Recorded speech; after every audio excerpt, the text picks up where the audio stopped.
Bonsoir, bienvenue dans ce journal spécial Outdoor. Nous allons vous faire découvrir le sport de l'été, une nouvelle activité à sensation. Pour nous suivre, mieux vaut avoir le cœur bien accroché. Nous sommes avec Claude-Alain Gaillan de No Limits Canyon. Allez, je ne vous en dis pas plus, suivez-nous.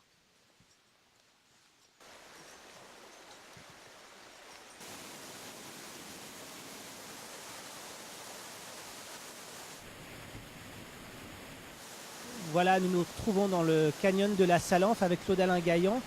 Le canyon, c'est une activité que vous proposez avec votre société, mais cette année, vous avez décidé de remettre à votre catalogue une nouvelle activité, le Rap Jump, qui consiste à descendre le long d'un barrage en rappel.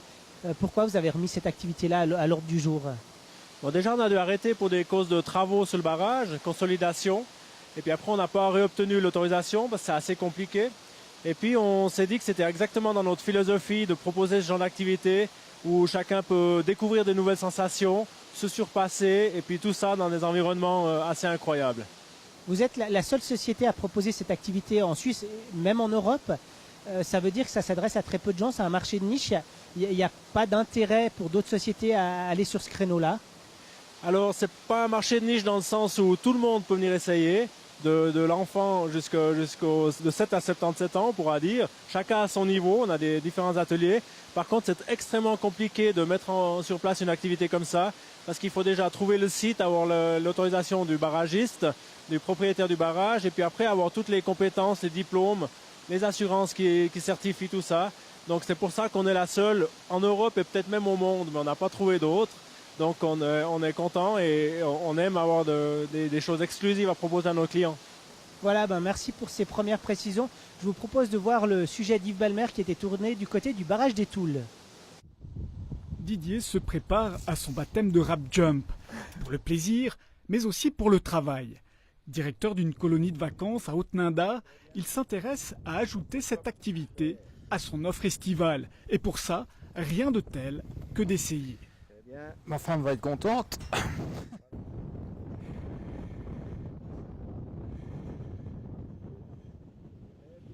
55 mètres de rappel, première épreuve réussie.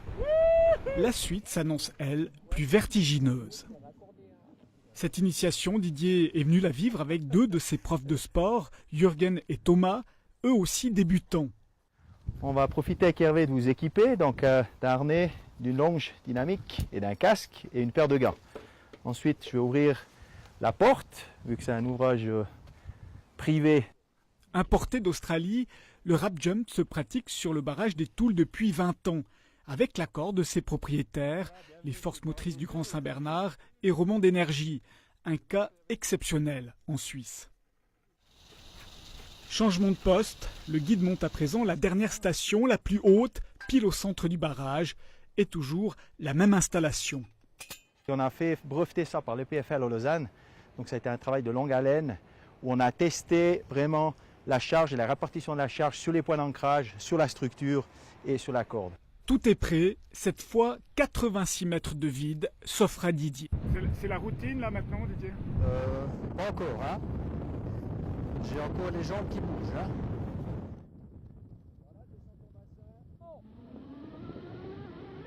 Pas trop vite, pas trop vite. Hervé de Gilles. Gilles sur la voûte du barrage, Hervé à la réception, deux guides encadrent l'activité. Priorité des priorités, la sécurité. Dès lors, attention à ne pas ranger le Rap Jump dans la catégorie des sports extrêmes. Alors, j'aime pas du tout cet adjectif. Nous, on parle plutôt de sport à sensation. Lorsque c'est encadré de manière professionnelle, on estime qu'on procure de la sensation à nos clients, mais on ne recherche pas du tout l'extrême. C'est du plaisir, c'est de l'aventure, c'est du partage. C'est simplement ça qu'on recherche. On a l'impression de voler, de se sentir libre. C'est des belles sensations. Alors, le Rap Jump, bientôt au programme des camps d'été de notre directeur de colonie. De l'avoir fait aujourd'hui, honnêtement, c'est quelque chose qui peut, à mon sens, être très intéressant pour les enfants. Ça dure pas très longtemps, c'est pas très physique, ça donne de l'adrénaline, mais franchement, c'est une expérience qui peut être sympa à faire. Oui, tout à fait. Ok Gilles, je suis tout prêt, on peut envoyer. On se prend pour qui quand on est dans cette position? Ah, Superman, on peut là, facile. Hein. C'est vraiment génial. Si comme Jürgen, vous vous sentez une âme de super-héros, il ne vous reste dès lors plus qu'à essayer. Ouais.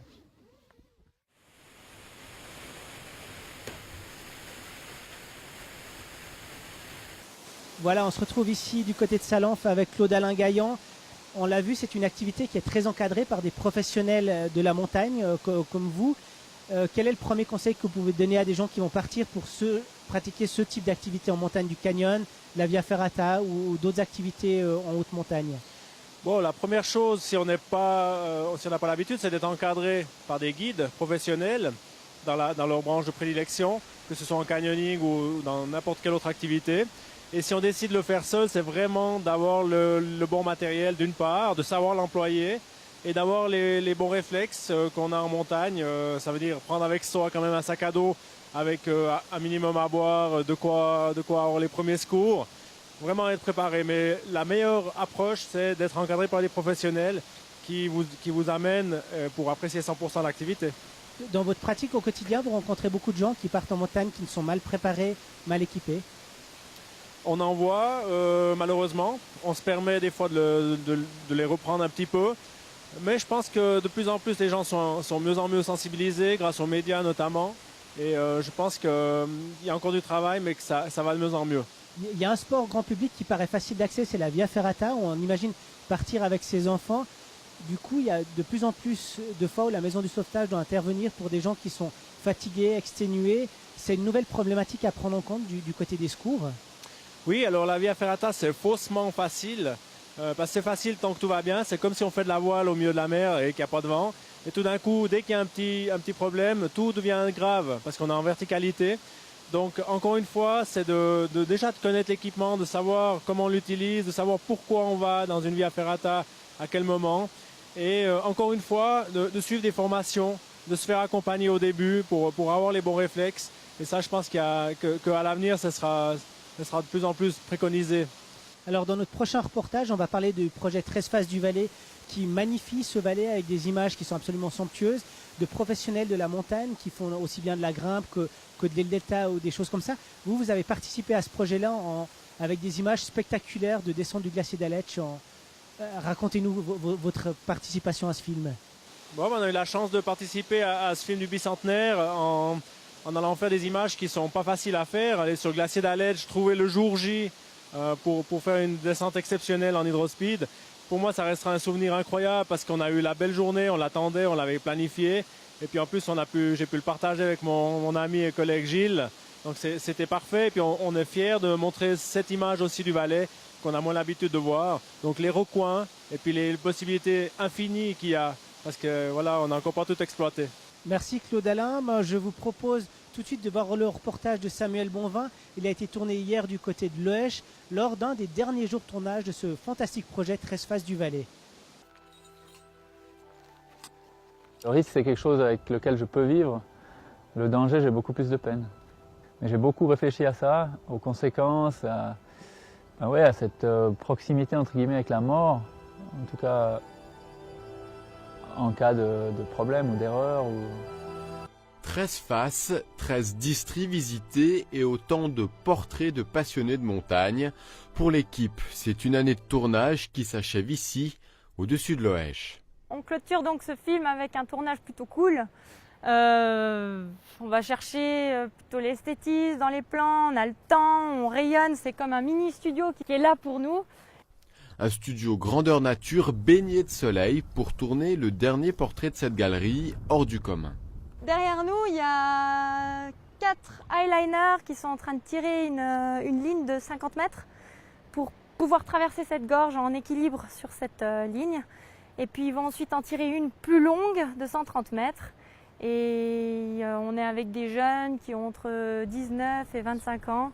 Ce sont les plus jeunes protagonistes du film, un documentaire qui s'attache au visage, qui marque le monde de la montagne et que la nature marque à son tour.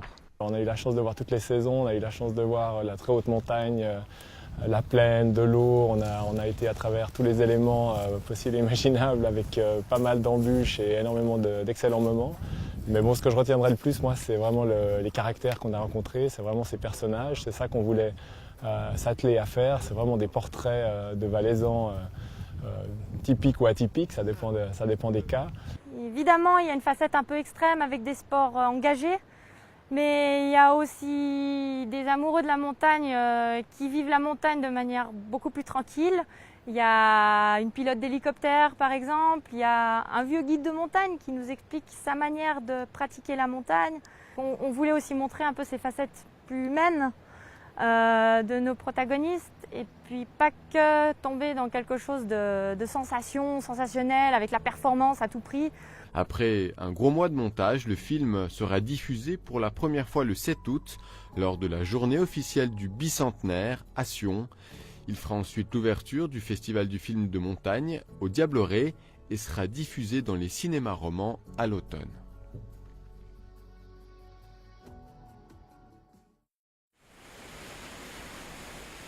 Voilà, nous tournons la page de ces sports à sensation pour vous parler de football avec le FC Sion, le club sédunois qui se trouve en camp d'entraînement du côté de Crans-Montana, un club qui redouble d'ambition pour cette nouvelle saison.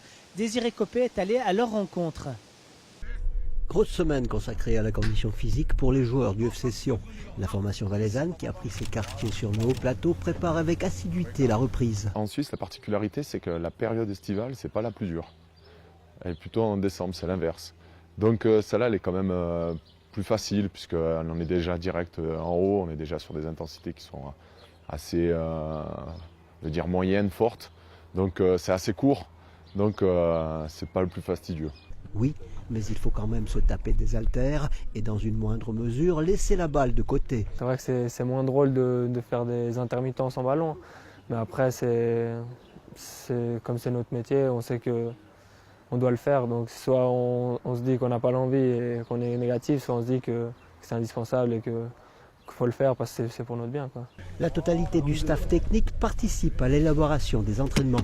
Mais le rythme des exercices, l'intensité des mouvements est placé sous la responsabilité d'Amar Boumilat. Il ne doit pas toujours nous écouter, parce que nous, écouter comment on va, mais il doit écouter son programme et il doit savoir où il veut nous emmener.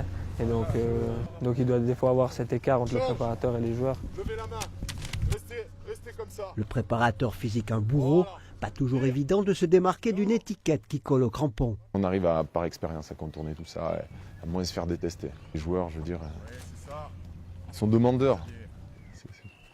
Au contraire, ils sont demandeurs. Ils veulent travailler. Quand c'est pas assez, ils en demandent.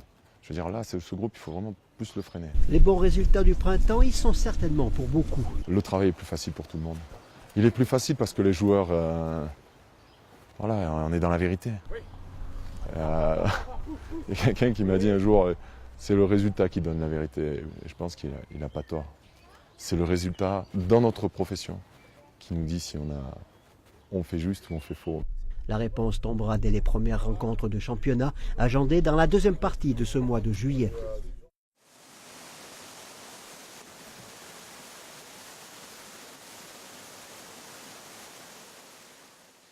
Voilà, c'est ici que s'achève notre journal. Nous espérons que vous avez eu autant de plaisir à le suivre que nous avons eu à le préparer. Demain, nous serons du côté de la Fondation Janada avec Magali Barras. D'ici là, nous vous quittons avec ces quelques images.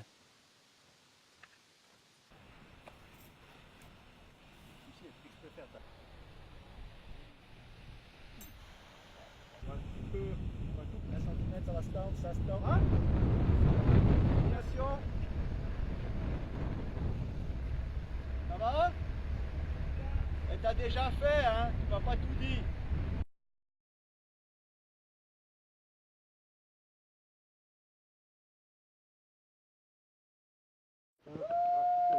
Nickel. Parfait. Merci.